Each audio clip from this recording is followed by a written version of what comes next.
యేసుక్రీస్తు నామములో మీకందరికీ వందనాలు తెలియజేస్తూ ఉన్నాను. ఎలా ఉన్నారు? అందరూ బాగున్నారు కదా? మంచిది. మరొక రోజు మనము ఈ విధముగా ప్రభు యొక్క సన్నిధిలో కూడుకుని ప్రభు నామాన్ని పాటల ద్వారా, ప్రార్థన ద్వారా మహిమపరచడానికి ప్రభు మాకు ఇచ్చినటువంటి ఈ సమయాన్ని బట్టి, లేకుంటే ఈ తరుణాన్ని బట్టి ప్రభుని మనం ఎంతైనా స్తుతించి ఘనపరిచి మహిమపరచవలసిన వారిపై ఉన్నాం. ఈరోజు ప్రియమైన నా దేవుని ప్రజలారా, ఒక చిన్న వాగ్దానం ఈరోజు చదువుకుని మనం ధ్యానం చేద్దాం. చాలాసార్లు మనం ప్రతిరోజు మాట్లాడుతున్నటువంటి మాటల్లో దేవుడు ఆ మాటలు వింటున్నటువంటి ప్రజలు స్పందించి చెబుతున్న విషయం ఏంటంటే, ఆ మాటల ద్వారా మేము బలపరచబడ్డాము, ఆశీర్వదించబడ్డాము, దీవించబడ్డాము అనేటువంటి విషయాలను మనం వింటూ ఉన్నాం. మంచిది. బలపరిచేది, ఆశీర్వదించేది, దీవించేది ఎవరు అంటే సృష్టికర్త అయినటువంటి దేవుడు. సృష్టికర్త అయిన దేవుడు ఏమైనా నీకు చేయగలడు. ఈరోజు ఒక చిన్న విషయాన్ని మనం ధ్యానం చేయబోతున్నాం. ఖచ్చితంగా నా ప్రభు మిమ్మల్ని ఈరోజు దీవించి ఆశీర్వదించునుగాక. మంచిది. మనము అపోస్తుల కార్యం 10వ అధ్యాయంలో 38వ వాక్యాన్ని మనం చదువుదాం. చాలా జాగ్రత్తగా మనం దాన్ని ఆలోచించుదాం. ఈ అపోస్తుల కార్యం ఇది రాసింది ఎవరు అని అంటే మీకు చెప్పాను కదా, డాక్టర్ లోకా గారు రాశారు. ప్రభు యేసుక్రీస్తు కాలంలో ఈయన ఏరియాలో యెరూషలేము, గలిలయ, యోదయ, సమరయ, యెరూషలేము చుట్టుపక్కల ఉన్న ప్రాంతాలలో ప్రభు యేసుక్రీస్తు సువార్త ప్రకటిస్తున్నటువంటి ఆ సందర్భాలలో, సమయాలలో అనేకమైన రోగులు ప్రభు దగ్గరికి వస్తూ ఉంటే వాళ్ళని బాగు చేస్తూ, అపవాది చేత పీడింపబడుతున్నటువంటి వారిని విడుదల చేస్తూ ఆయన సువార్త ప్రకటించుకుంటూ వెళ్తున్న క్రమంలో ఈ డాక్టర్ లోకా గారు యేసుక్రీస్తుని గురించి ఆయన చెబుతున్న వార్తలను వింటూ వైద్యం చేస్తూ ఉన్నారు. అనేకమైన వారు ఈ దగ్గరికి కూడా వస్తూ ఉన్నప్పుడు ఈయన చెప్తున్న విషయం ఏంటంటే, కపెర్నహూము అనేటువంటి ప్రాంతం ఉంది. ఆ ప్రాంతంలో ఒక శతాధిపతి యొక్క ఇంటి దగ్గర ఒక పక్షవాయువు కలిగినటువంటి రోగి ఉన్నాడంట. ఆ రోగిని బాగు చేశాడట కదా యేసు ప్రభు అని ఈ లోకా గారి దగ్గరికి వెళ్తున్నటువంటి రోగుల్ని చికిత్స చేస్తూ, వైద్యం చేస్తూ, వాళ్ళని అడుగుతూ ఉండేవాడట. అయితే వాళ్ళు అడుగుతూ ఉంటున్నప్పుడు అవునా అంటే, అవును అంటే ఈ డాక్టర్ అంటుండేవాడంట, మీరు ఒకసారి ఆయన దగ్గరికి వెళ్ళకపోయారా? ఆయన బాగు చేస్తాడు కదా మీకు, ఆయన దగ్గరికి వెళ్ళకపోయారా? ఆయన దగ్గరికి వెళ్తే సంపూర్ణమైనటువంటి స్వస్థత కలుగుద్ది. శరీరానికి నేను స్వస్థతని కలుగు చేయడానికి వరకు చికిత్సను ఇస్తున్నాను, మంచిదే. కానీ డాక్టర్గా చేయవలసిన పని చేస్తున్నాను. కానీ ఆయన దేవుని కుమారుడంట, పరలోకాన్ని విడిచిపెట్టి భూలోకానికి కుమారుడిగా ఈ లోకానికి వచ్చి అనేకమైన రోగులను, అలాగనే అపవాది చేత పీడింపబడుతున్న వారిని ఆయన బాగు చేస్తున్నాడంట. ఆ విషయాన్ని వింటున్నాను. మీరు కూడా కాస్త అక్కడికి వెళ్ళకపోయారా? మీకు శరీరానికి స్వస్థత వస్తుంది, రెండవది ఆత్మకు రక్షణ కలుగుతుంది, కనుక మీరు ఖచ్చితంగా ఆయన కలుసుకోనండి అని ఇలాగని డాక్టర్ గారు చెప్తూ ఉండేవాడు.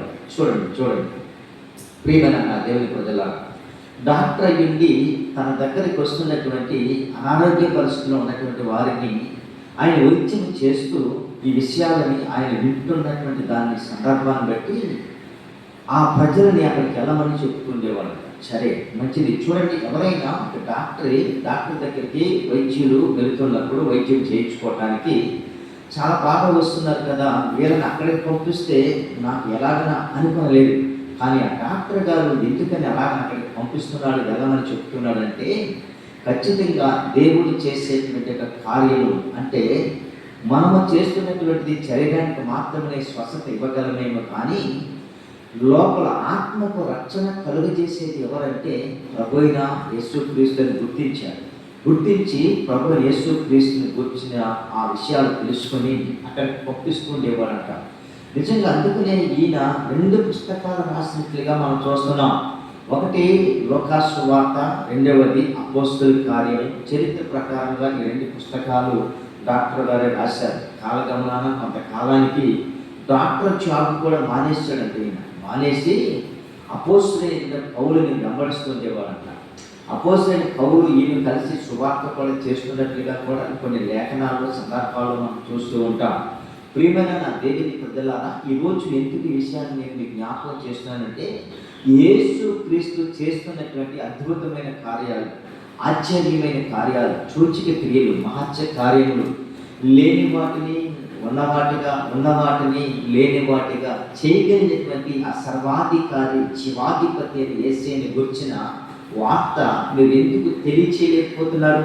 ఆయన ద్వారా అనేకమైనటువంటి కార్యాలను మీరు చూస్తున్నారు, అనేకమైన అద్భుతాలను మీరు అనుభవిస్తున్నారు కదా, ఎందుకు మరి చెప్పలేకపోతున్నారు? ఈ డాక్టర్ లోకాచారు ఏమి అనుభవించలేదు, అయినను ఈయన ఏమి చెప్తాడంటే ప్రభువు చేయగలడు, ఆయన చేస్తాడు, ఆయన ఖచ్చితంగా మీకు మేలు చేస్తాడు అని చెబుతూ ఉన్నాడంటే ఈయన. కనుక నా ప్రియమైన దేవుని పెద్దలారా, ఈరోజు నేను మీతో మాట్లాడుతున్న విషయం ఏంటంటే, ఈ 10వ అధ్యాయము 38వ వచనంలో అదేదనగా దేవుడు నజరేయుడైన యేసును పరిశుద్ధాత్మతోను శక్తితోను అభిషేకించినన్నది. చూడండి, అంటే ఈయన ఎందుకు అటువంటి స్వస్థత, విడుదల, విమోచన కార్యాలు జరిగిస్తున్నాడు అంటే, ఈయన రోగులను ఎందుకు బాగు చేయగలుగుతున్నాడంటే, అపవాది చేత పీడింపబడిన వారికి విడుదల ఎందుకు కలుగుతుంది అంటే, దేవుడంట యేసుని, అంటే నజరేయుడైన యేసుని పరిశుద్ధాత్మతోను శక్తితోను అభిషేకించేనన్నది.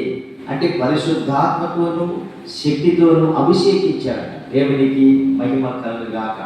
అభిషేకం అంటే దేవుడు ప్రభు యేసుక్రీస్తును అభిషేకించాడు. ఈరోజు అభిషేక్తులైన వారి దగ్గర ఏముంటుంది అంటే స్వస్థత వరాలు ఉన్నాయి, అద్భుతము చేయగలుగుతున్నారంటే దేవుడు వాళ్ళు ఏం చేస్తాడంటే అభిషేకిస్తూ ఉన్నారు. ఈరోజు నా ప్రియమైన దేవుని ప్రజలారా, మన ప్రభు మిమ్మల్ని సంపూర్ణంగా అభిషేకించి ఆత్మతో నింపునుగాక.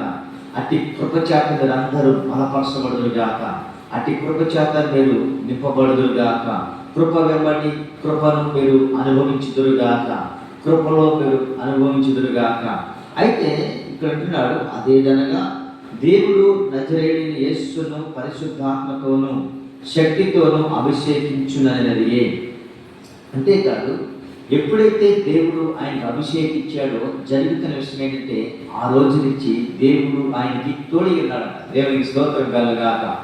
దేవుడు ఆయనకి ఏమై ఉన్నాడంటే తోడై ఉన్నాడు. ఈరోజు దేవుడు ఎప్పుడైతే ప్రభు అయిన యేసుక్రీస్తుకి దేవుడు ఆయనకు తోడై ఉండేను కనుక ఆయన మేలు చేయొచ్చు. దేవుడు ఎప్పుడైతే విశ్వాసులకు, క్రైస్తవ విశ్వాసులకు, అలాగే దైవ సావుకుడికి తోడై ఉంటారో ఖచ్చితంగా వాళ్ళు ఏం పని చేస్తారంటే మేలు చేస్తూ సంచరిస్తారు. కీడు ఎప్పుడు వాళ్ళు చేయరు, కీడు తలపెట్టడం కూడా, కీడు అనే మాట రాదు కూడా.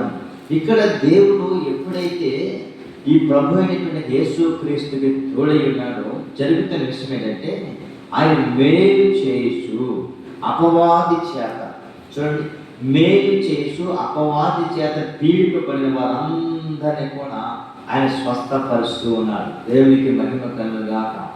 దేవుని లేఖనాల్లో ఈ లోకాలు చెప్తున్న విషయం ఏంటంటే అపవాది చేత పీడింపబడుతున్న వారందరినీ కూడా ఏం చేస్తున్నాడు? స్వస్థపరుస్తున్నాడు. శరీరానికి గాయము తగిలితే స్వస్థత కలుగుతుంది. అనారోగ్యం వస్తే డాక్టరు ఏం చేస్తున్నట్టే మెడిసిన్ ఇచ్చి స్వస్థత పరుస్తున్నాడు. కానీ ఇక్కడ జరుగుతున్న విషయం ఏంటి మనం ఆలోచిస్తున్నప్పుడు, అపవాది చేత పీడింపబడుతున్నారా? ఈరోజు నా ప్రియమైన దేవుని ప్రజలారా, మీకు తెలియకుండానే అనేకమైన ప్రజలు మీ కుటుంబాలలో, మీ ఇంటిలో, మీ యొక్క సమస్యల్లో, మీ ఒంటిలో అపవాది దాడి చేస్తున్నారు. అపవాది చేత మీరు పీడింపబడుతున్నారు. కొన్ని రోగాలు, కొన్ని వ్యాధులు, కొన్ని అవి కేవలము శారీరకంగా పుట్టినటువంటివి కాదు. ఎంతమంది డాక్టర్ దగ్గరికి వెళ్ళినా, ఎంతమంది డాక్టర్ సలహాలను తీసుకున్నా, ఎన్ని వైద్యాలు చేసుకున్నా, ఎన్ని స్కానింగ్లు తీసినా, ఎన్ని ఎక్స్రేలు తీసినా, ఎన్ని రకాలుగా తీసినా ఏ ఒక్కటి వాళ్ళకి కనబడదు. కానీ రోగం అయితే మాత్రం వాళ్ళకి తెలియదు. ఎన్నో చూస్తున్నా, బ్లడ్ టెస్టులు చేసినా బాగానే ఉంటుంది, యూరిన్ టెస్టులు చేసినా బాగానే ఉంటుంది, లేకుంటే స్కానింగ్ తీసినా అన్ని అవయవాలు అన్నీ కూడా నార్మల్గానే ఉంటున్నాయి. కానీ తనకున్న బలహీనత ఏంటో అసలు అర్థం కావట్లేదు. నడి ఉండిపోయి లేవలేని పరిస్థితి. అలాగని నడునికి ఎక్స్రే తీసినా, స్కానింగ్ తీసినా అన్ని ఎముకలు బాగానే ఉన్నాయి, అన్ని నరాలు, కండరాలు, మూడులు అన్నీ కూడా బాగానే ఉన్నాయి. కానీ నడుము లేవలేని పరిస్థితి, ఉంగిపోయి తిరుగుతున్న పరిస్థితి. అయినా ఇది ఏమిటని మనం ఒకసారి ఆలోచిస్తుంటే, ప్రభు యేసుక్రీస్తు చెప్తున్న మాటలు తెలుసా? దేవుడు ఆయనకు తోడుకున్నాడు కనుక ఆయన మేలు చేసు అపవాది చేత పీడిపబడిన వారందరినీ స్వస్థత పరుస్తూ ఉన్నాడు. ఈరోజు అపవాది చేత నీవు పీడింపబడుతున్నావేమో, అపవాది నిన్ను ఏ విధంగా బలహీనపరుస్తున్నదో, అపవాది ఏ విధంగా నిన్ను కృంగదీస్తున్నదో, అపవాది ఏ విధంగా నిన్ను అంతకంతకు దిగజారే పరిస్థితులు తీసుకొస్తున్నదో అది నీవు గుర్తించాలి నా ప్రియమైన స్నేహితుడా. అన్ని బలహీనతలు శరీరానికి పుట్టినవి కాదు, కానీ కొన్ని అపవాది కూడా శారీరకంగా బలహీనతలు కలగజేస్తుంది, శారీరకంగా కృంగదీస్తూ ఉంటుంది. అది అపవాది చేస్తున్నటువంటి పనులని నేను మీకు ఖచ్చితంగా వాక్యాన్ని బట్టి చెప్పగలుగుతున్నాను. పరిశుద్ధాత్మ దేవుడు మీకు తెలియజేస్తున్న విషయం అదే. ఈ రోగాలు ఎప్పుడు కూడా కొన్ని దీర్ఘకాలపు వ్యాధులు ఉంటాయి, దీర్ఘకాలపు రోగాలు ఉంటాయి.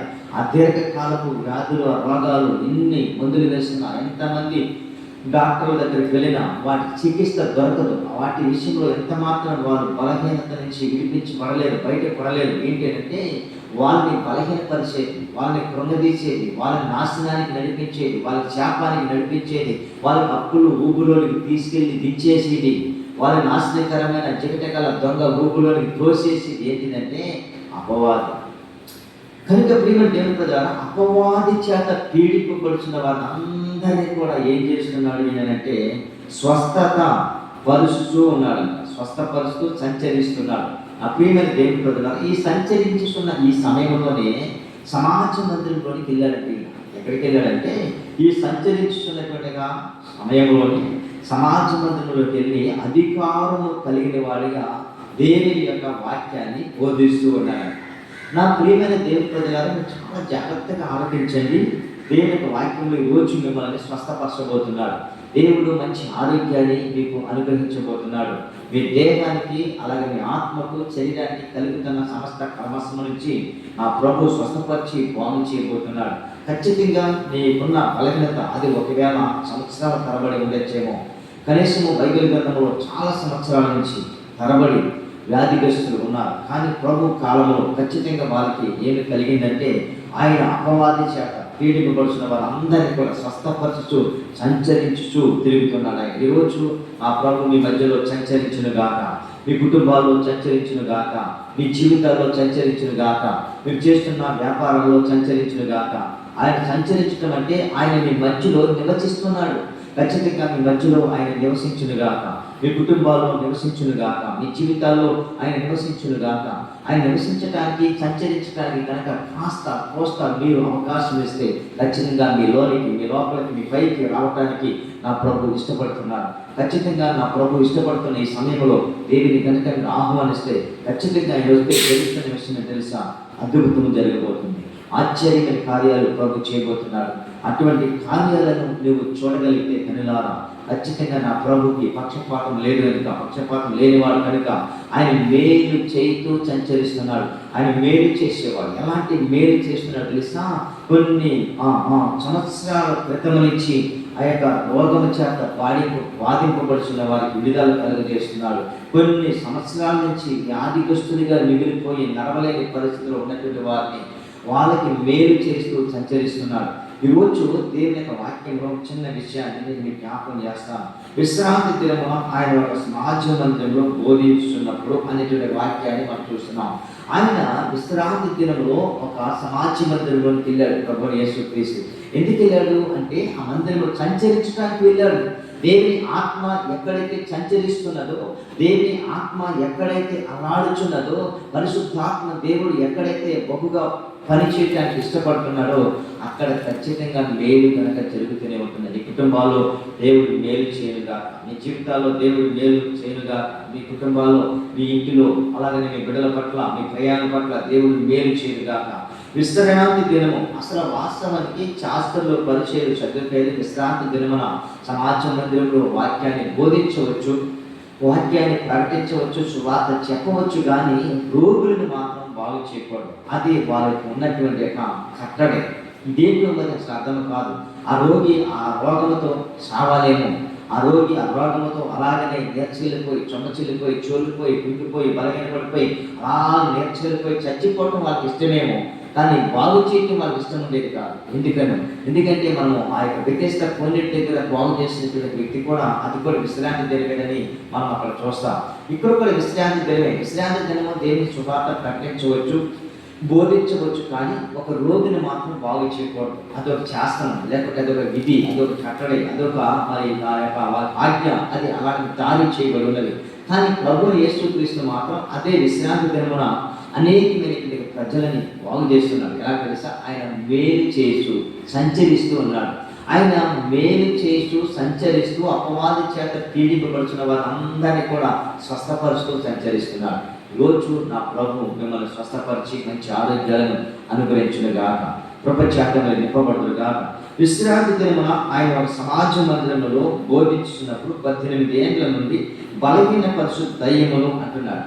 అంటే 18 ఏళ్ల నుంచి ఆమె ఏం చేస్తుందంటే బలహీనపరుస్తున్నది. అంటే 18 ఏళ్ల నుంచి ఒకే రోగము చేత, ఒకే వ్యాధి చేత, ఒకే బాధ చేత ఆమె అలాగనే కుంగిపోతుంది. నేను అంటున్నాను, వీళ్ళని దేవుని ప్రజల చాలా మంది మానసికంగా ఒకే రకమైన వ్యాధి, ఆ వ్యాధికి మందు ఉండదు, ఆ వ్యాధికి ఏ డాక్టర్ దగ్గరికి వెళ్ళినా చికిత్స దొరకదు. ఎందుకు తెలుసా?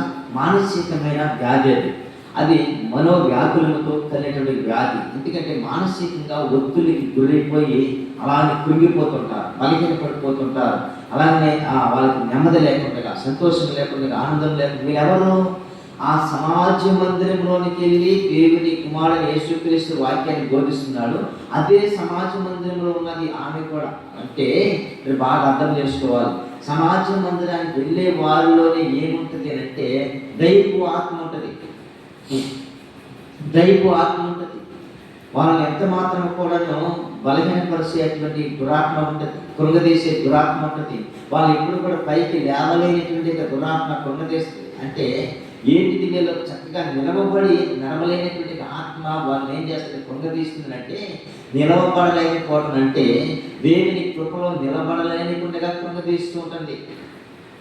మానసికంగా వాళ్ళ ఒత్తిడి పెడుతుంటుంది, గాయాలు పెడుతుంటుంది, కలహాలు పెడుతుంటుంది, ఇంకా రకరకాలైనటువంటి శోధన, రకరకాలైనటువంటి సమస్యలోనికి తీసుకెళ్ళి అది ముంచేస్తుంది, కలహాలు పెడుతుంది. అది ఎవరి అంటే ఇదిగో 18 ఏళ్ళ నుంచి ఆ సమాజ మందిరంలో వెళుతూ వస్తున్నటువంటి విశ్వాసీనే.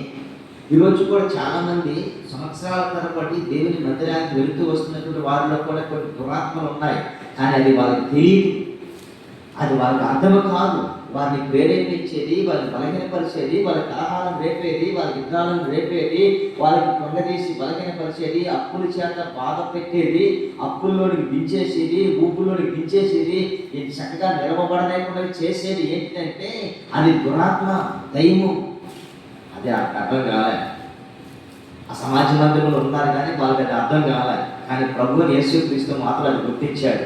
వాక్యాన్ని బోధిస్తున్నాడు, ఆయన వాక్యాన్ని ప్రకటిస్తూనే ఉన్నాడు విశ్రాంతి దినంలో. ఆమె ఆ విశ్వాసులు అందరూ కూడా వచ్చి ముందు కూర్చున్నారు. కానీ ఈమె ఎక్కడో కాస్త వెనకమాల కూర్చొని డైలీ వస్తుందాన్ని ప్రార్థనకు మాత్రం మాకు 40 రోజులు ఉపవాసం ప్రార్థన నేర్కో, 40 రోజులు వెళ్తుంది, ప్రతిరోజు వెళ్తుంది, ప్రార్థన చేస్తూనే ఉంటుంది, మంచిదే. కానీ ఈమె చక్కగా నిలవబడలేకుండా కృంగదీసేటువంటి దైవ ఆత్మ ఆమె నుండి కృంగదీస్తున్నారన్న విషయము ఆమె గుర్తించలేకపోతుంది. ఈరోజు కూడా చాలామంది అప్పుల చేత తిప్పబడటానికి, అప్పులని ఊబులోనికి దించేస్తూ వాళ్ళు నిలబడలేకుండా చేస్తున్నది దురాత్మ. అది మీరు కనిపెట్టాలి. దాని గురించి మీరు అవగాహనలోకి రావాలి. ప్రభుత్వంలో ఖచ్చితంగా మీరు దాన్ని గద్దించి ప్రార్థన చేసుకోవాలి. మీరు దేవుని సేవకులతో కూడా ప్రార్థన చేయించాలి. అయితే మీకు అలాంటి ఆలోచన లేదు. ఎందుకంటే నాకేంటి, నేను బాగా చక్కగా నిలబడి నడుస్తున్నాను కదా, నిలబడ్డావు, నువ్వు నడుస్తున్నావు. కానీ అప్పులు ఊపులోకి నేను ఏం చేస్తుంది, కృంగదీస్తున్నది, లేవలేకుండా చేస్తున్నది. ఇక్కడ ఈమెను కూడా లేవలేకుండా కృంగదీసేస్తున్నది. చక్కగా నిలవబడకుండా బలహీనపరుస్తూ కృంగదీస్తుంది. బలహీనపరుస్తూ ఆత్మది. ఆయన దేవుడు తోడై ఉన్నాడు కనుక ఆయన ఏం చేస్తున్నాడంటే మేలు చేస్తూ అపవాది చేత పీడిపడుతున్న వారిని స్వస్థపరుస్తూ సంచరిస్తూ ఉన్నాడు. ఈరోజు నా ప్రియమైన దేవుని ప్రజలారా, ఈ వాక్యం వింటున్నటువంటి నా స్నేహితులారా, దయచేసి ఖచ్చితంగా మీరు ఈ విషయాన్ని గుర్తిస్తే నా ప్రభు మిమ్మల్ని మేలు చేస్తూ ఉన్నాడు. మేలు చేయడానికి మీ మధ్య సంచరించడానికి వస్తున్నారు. మీలో, మీ పైన, మీ లోపల నివసించడానికి, ఆయన సంచరించడానికి, ఆత్మ మీ లోపలికి రావడానికి ఆయన ఆత్మ సంచరిస్తున్నది. గుర్తించండి. నీవు అనుకుంటున్నావు, నేనేంటి చక్కగా నిలబడుతున్నాను కదా, చక్కగా నడుస్తున్నాను కదా, చక్కగా పాటలు పాడుతున్నాను కదా, చక్కగా ప్రార్థన చేస్తున్నాను కదా, పరిచయం చేస్తున్నాను కదా అని నువ్వేం చేస్తున్నావు? ఆ విధంగా అతి చేస్తున్నావేమో ఒకవేళ. కానీ నీ లోపల, నీలో ఏముందో తెలుసా? పరిశుద్ధాత్మ లేదు. పరిశుద్ధాత్మ ఉంటే కలహాలకి అది ఎంత మాత్రం దారి తీయదు. పరిశుద్ధాత్మ ఎంత మాత్రం కూడా అది ఏం చేస్తే సమాధాన పడటానికి, లోపడటానికి, దేవునికి లోబడటానికి అది ఇష్టపడదు తప్ప కలహాలకు ఇష్టపడదు. కనుక ఇక్కడ అపవాది చేత నేను విశ్రాంతి దినమున ఆయన ఒక సమాజ మందిరంలో బోధించుచున్నప్పుడు 18 ఏండ్ల నుండి బలహీన పరుసు దయము అన్నాడు. దయ్యం అంటే కింద మూల భాషలో అక్కడ మాట రాశాడు ఆత్మ. దయ్యం అంటే ఏ రాశాడు? ఆత్మ, దురాత్మ, సాతానాత్మ, పుల్యాత్మ, నల్లోడాత్మ, ఇవన్నీ చాలా రకరకాలుగా ఉంటాయండి. ఇవన్నీ కూడా ఈ ఆత్మలు ఏం చేస్తాయంటే, చాలామంది అనుకుంటారు నేను పరిశుద్ధాత్మని పొందేసుకున్నాను అనుకుంటూ ఉంటారు కొంతమంది. మంచిదే, పరిశుద్ధాత్మ యొక్క ఆ విషయాలను మనం గుర్తించుకోవాలి. దురాత్మ యొక్క ఆ నడిపింపు, పరిశుద్ధాత్మ యొక్క నడిపింపు అది మనం గుర్తించకపోతే కనుక ఖచ్చితంగా మనం నష్టపోతాం. ఖచ్చితంగా మనం దేవునికి దూరం అయిపోతాం. సమాజంలోనే ఉంటాం, దేవుని సన్నిధికి వస్తూ వెళ్తూనే ఉంటాం. కానీ దాని యొక్క ఆత్మీయతలో మనం అవగాహనలోకి లేకపోతే మనం చాలా నష్టపోతాం.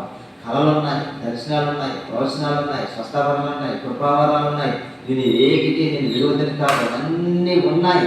కనుక వాటిని మీరు ఖచ్చితంగా గ్రహించుకోవాలి. అందుకే దేవుని లేఖనాల్లో చెప్తున్న విషయం ఏంటంటే, ఇక్కడ 18 ఏళ్ళ నుంచి బలహీన పరుసు దయ్యము పట్టిన ఒక స్త్రీ అచ్చట ఉన్నది.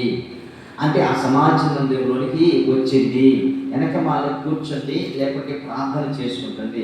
అయితే ప్రభు వాక్యాన్ని బోధిస్తూనే, వాక్యాన్ని చెబుతూనే ఈ విషయాలను బోధిస్తుండగానే ఆయన చూస్తున్నప్పుడు జరుగుతున్న విషయం ఏంటంటే, ఆయన చూస్తూ అంటున్న విషయం ఏంటంటే, ఒక స్త్రీ అచ్చట ఉండేను, ఆమె నడుము వంగిపోయి ఎంత మాత్రము చక్కగా నిలవబడలేకుండేను. ఏముండిపోయింది? నడుము వంగిపోయింది. నేను చెప్పాను కదా, వంగిపోయింది. తీసేస్తున్నది మిమ్మల్ని, తీసేస్తున్నది మిమ్మల్ని, అప్పుడు చేత ఊపులోని దించేస్తున్నది మిమ్మల్ని. అప్పు చేసేటప్పుడు తెలియదు వీళ్ళకి, అప్పు పుడుతుంది కదని చేసేస్తాం. కానీ అప్పుల్లోనికి అది తీసేస్తుంది, దించేస్తుంది. ఈ విషయాలను గుర్తించాలి. చూడండి, ఆ విషయానికి వస్తే దేవుని వాక్యంలో చదువుతున్న విషయము, ఎంత మాత్రమును చక్కగా నిలవబడలేకుండా. కానీ యేసు ఆమెను చూసి రమ్మని పిలిచి ఏం చేశాడు? యేసు అంట ఆమెను చూశాడంట. దేవునికి స్తోత్రం కలుగుగాక. ఈరోజు నా ప్రభు మిమ్మల్ని చూస్తున్నాడు. ఈరోజు ప్రభు మిమ్మల్ని పిలవబోతున్నాడు. ఈరోజు ప్రభు మిమ్మల్ని ఆయన పిలుస్తున్నాడు. కనీసం ఆయన పిలిచినప్పుడు మీరు వినండి. రమ్మన్నప్పుడు ఆయన దగ్గరికి రండి. ఏమండి? ఆయన పిలుస్తున్నప్పుడు ఆ పిలుపుకి లోబడండి. రమ్మన్నప్పుడు కూడా ఆయన దగ్గరికి వచ్చి విధేయత చూపించండి. లోబడాలి, విధేయత చూపించాలి, తగ్గించుకోవాలి. అప్పుడే ఖచ్చితంగా దేవుడి మీ పట్ల ఒక అద్భుతమైన కార్యాలను చేస్తాడు, చేయబోతున్నాడు. కనుక అతి కృప దేవుడికి అనుగ్రహించాలి. ఇక్కడ యేసు ప్రభువుగా ఆమెను చూసంట రమ్మని పిలవగానే ఆమె ఏం చేసిందంటే, నేను రాను ప్రభు అని లేదంట. పిలవగానే దేవుడు ఇంతమంది జనంలో నన్ను పిలుస్తున్నాడు నా ప్రభు అని ఆమె సంతోషంగా ఆమె అక్కడి నుంచి లేచి, ఆ సమాజ మందిరంలో చివరిలో ఉన్నటువంటి ఆమె లేచి ప్రభు దగ్గరికి తలదించుకొని విధేయతగా లోబడటానికి ఆమె వస్తున్నదంట. ప్రభు చెప్తున్న విషయం తెలుసా, ఆమె చూసి రమ్మని పిలిచినప్పుడు, అమ్మా నీ బలహీనత నుండి విడుదల పొంది ఉన్నావు అని ఆమెతో చెప్పాను. దేవుని స్తోత్రం కలుగాక. ఈరోజు నీ బలహీనత నా ప్రభువు విడుదల చేయబోతున్నాడు. ఆయన మేలు చేస్తూ సంచరించు అపవాది చేత పీడిపడుతున్న వారందరినీ కూడా స్వస్థపరుస్తున్నాడని మనము అపోస్తలుల కార్యంలో చదువుతున్నాం. ఈరోజు ప్రభు ఇక్కడ ఈ లోకా సువార్త 13వ అధ్యాయంలో కూడా మాట్లాడుతున్న విషయం ఏంటంటే, ఈయనంటున్న విషయం ఏంటి తెలుసా, నీకు ఏమి వచ్చిందో తెలుసా, విడుదల పొందబోతున్నావు. ఈరోజు ఏ విషయంలో బంధించబడ్డావో, ఏ విషయంలో నీవు బలహీన పడుతున్నావో, ఏ విషయంలో నీవు కృంగిపోతున్నావో, నా ప్రభు నీకు విడుదల చేయబోతున్నాడు. నా ప్రభు నిన్ను ఆ బంధకాల నుంచి తెచ్చబోతున్నాడు. గొప్ప అద్భుతమైన కార్యం చేయబోతున్నాడు అంటున్నాడు. నీ బలహీనత నుండి, ఏ బలహీనత అయితే కావచ్చు, శారీరకమైన బలహీనత, లేకుంటే ఆర్థికమైన సమస్యల, మానసికమైన ఒత్తిళ్ళ, దేని చేత నలిగిపోతున్నావు, పెరిగిపోతున్నావు, బలహీన పడుతున్నావు. ఆ ప్రభు రోజు నేను పిలుస్తున్నాడు, రమ్మంటున్నాడు. ఖచ్చితంగా నీ విధేయత చూపించి లోబడి ప్రభు సన్నిధికి వచ్చి ఆయన చెప్పినట్లుగా చేస్తే ఖచ్చితంగా నీకున్న ప్రతి బలహీనత యేసు నామములో తొలగించబడుతుంది. ఆయన మేలు చేస్తూ సంచరించే దేవుడే. చూద్దాం. ఆమె మీద ఏం చేశారంటే, అక్కడ చెప్తాను, మనం విడుదల పొంది ఉన్నామని ఆమెతో చెప్పి ఆమె మీద చేతులుంచగానే ఆమె చక్కగా నిలవబడి దేవుని మహిమపరుస్తున్నారు. దేవునికి స్తోత్రము కలుగా. ఆమె మీద చేతులిచ్చారు. అది హస్త నిక్షేపణ అభిషేకం. యేసు నామములో పో అని అనలేదు. చేతులు ఉంచుటనే ఆలస్యం. ఎప్పుడైతే చేతులు చాపాడు, చేతులు ఉంచాడు, వెంటనే ఆమెలో ఉన్న ప్రతి బలహీనత తొలగిపోయింది. ఆమెలో ఉన్న ప్రతి రోగము విడుదల పొందింది. ఆమె చక్కగా నిలవబడి దేవుని నామాన్ని మహిమపరుస్తూ కనపరుస్తున్నదట. దేవునికి స్తోత్రము కలుగుగా.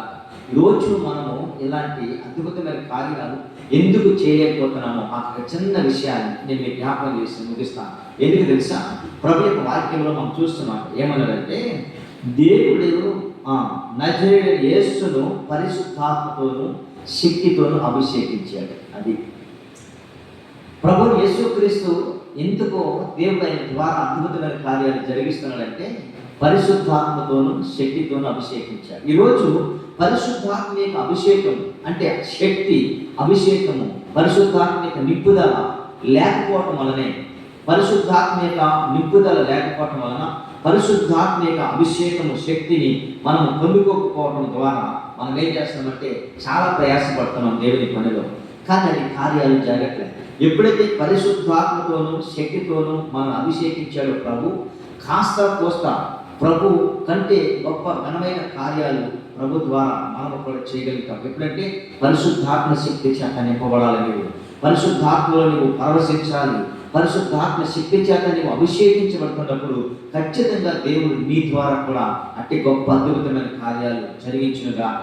అట్టి కృప చేత మీరు అందరూ పొందుకుందురుగాక. అట్టి కృప వెంబడి కృపను మీరు అనుభవించుదురుగాక. దేవుడు ఈ కొద్ది వాక్యము మనకు దీవించి ఆశీర్వదించునుగాక. చిన్న ప్రార్థన చేసుకుందాం. పరిశుద్ధమును నమ్మకమును పరలోకమందున్న మా తండ్రికి స్తోత్రాలు, వందనాలు తెలియజేస్తూ ఉన్నాను. ఈరోజు నీ ప్రజలతో కొద్ది నిమిషాలు నీ వాక్యముతో మాట్లాడటానికి కేవలము అల్పుడునైన నన్ను నజరేయుడైన యేసును పరిశుద్ధాత్మతోనూ శక్తితోనూ అభిషేకించెను అనే దాన్ని బట్టి నిజంగా మీరు మమ్మల్ని అభిషేకించిన దాన్ని బట్టి కొద్ది నిమిషాలు మాట్లాడగలిగాం. అంతేకాదు దేవా, నీవు తోడైన ఒకరి కుమారుడికి తోడైనట్టునే కాకుండా ఆయన అపవాది చేత పీడింపబడుతున్న వారిని మేలు చేస్తూ స్వస్థపరచుచు సంచరిస్తూ ఉన్నారని వాక్యంలో మేము విన్నాం. అంతేకాదు మా తండ్రి, విశ్రాంతి దినమున వాక్యమును బోధిస్తూ ఉండగా నడిముడిపోయిన ఆమె 18 ఏళ్ళ నుంచి బలహీనపడుతున్న ఆమెను చూచావట. రమ్మని పిలిచి చేతులుచ్చగా ఆమెకు విడుదల కలిగిందంట. ఈరోజు మా తండ్రి, మా జీవితాల్లో చూచి మమ్మల్ని కూడా పిలిచిన దేవుడివి. మా జీవితాల్లో విడుదల, విమోచన, రక్షణ, స్వస్థత, అతి కృప మీ ప్రజలను అందరికీ అనుగ్రహించి మహిమ తెచ్చుకోవని యేసుక్రీస్తు నామములో ప్రార్థించి ఈ మనవులు అడిగి పొంది ఉన్నాము తండ్రి. ఆమె యేసురక్తం మెచ్చి, ప్రభు యేసురక్తం మెచ్చి, యేసురక్తం సంపూర్ణ చెప్తాను. ఆమె ఆమె ఆమె.